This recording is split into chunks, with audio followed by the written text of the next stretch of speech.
data terkini mendedahkan secara purata setiap individu di Malaysia menghasilkan lebih 100 kg plastik dalam setahun. Lebih mengejutkan, sisa plastik ini berada semula dalam badan manusia. Bagaimana situasi itu boleh berlaku? Ikuti perincian khas disediakan wartawan Azib Zikri Abdul Halim bersempena Hari Alam Sekitar yang disambut seluruh dunia esok. Plastik, plastik dan plastik.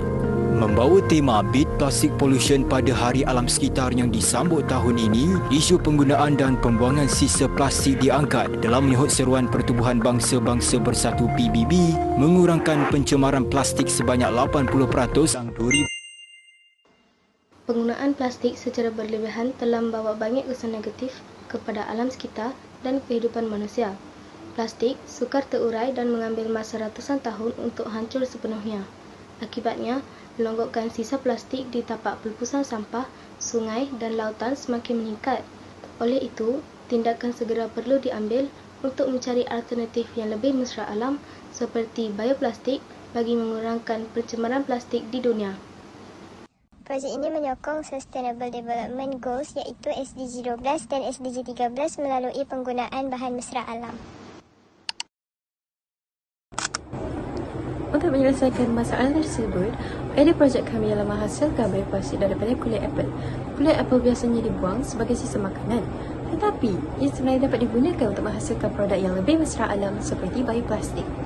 Bioplastik ialah plastik yang diperbuat daripada bahan semula jadi dan ia juga dapat terurai dengan lebih cepat berbanding plastik biasa. Melalui projek ini, penggunaan plastik biasa dapat dikurangkan. Selain itu, sisa kulit apel dapat dikitar semula untuk menghasilkan produk yang lebih berguna. Bahan-bahan yang diperlukan adalah cuka 10 ml, air 150 ml, gliserin 30 ml, tepung ubi kayu 1/2 sudu, kulit apel 5 biji dan dulang. Didihkan air selama 3 minit. Kemudian masukkan kulit apel yang telah dikupaskan. Kedua, hapiskan kulit apel yang telah dididihkan itu. Ketiga, masukkan ia ke dalam blender. Lalu masukkan air 70 ml ke dalam blender. Seterusnya, blend sehingga ia sebati. Kemudian, masukkan kulit apel yang telah diblend ke dalam periuk. Seterusnya, masukkan cuka 10 ml ke dalam periuk tersebut.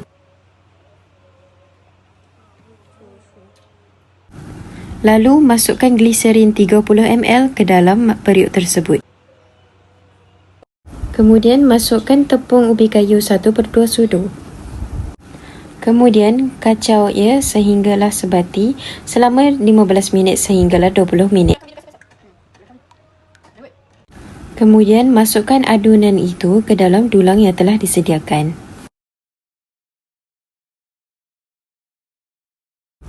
Kemudian, ratakannya ke seluruh dulang.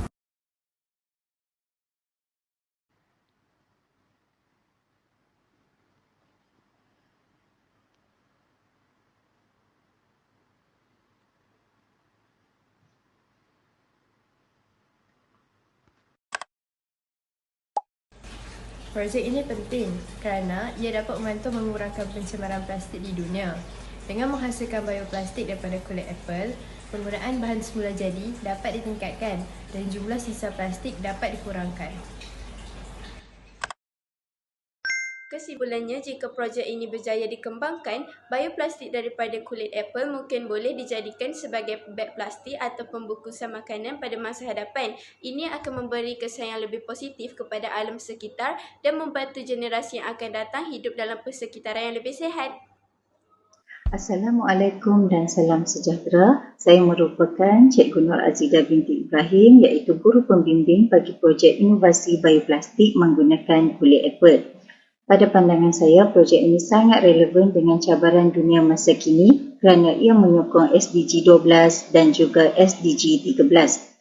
Projek ini berjaya mengeluarkan sisa kulit apel yang biasanya dibuang kepada bioplastik yang lebih mesra alam dan boleh terurai secara semula jadi. Ini menunjukkan murid bukan saja kreatif, malah mampu menghasilkan penyelesaian inovatif terhadap masalah pencemaran plastik dan pembaziran makanan. Kekuatan projek ini ialah menggunakan bahan yang mudah diperoleh, kos yang rendah serta potensi untuk dikembangkan sebagai alternatif kepada plastik biasa.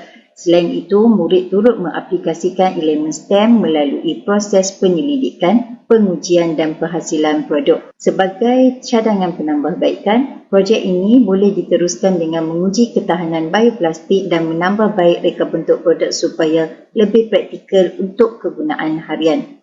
Saya percaya projek seperti ini mampu memberi kesedaran kepada masyarakat tentang kepentingan teknologi hijau dan kelestarian alam sekitar. Tahniah kepada semua ahli kumpulan atas usaha dan komitmen yang sangat baik. Semoga projek ini menjadi inspirasi kepada lebih banyak projek inovasi pada masa hadapan. Terima kasih.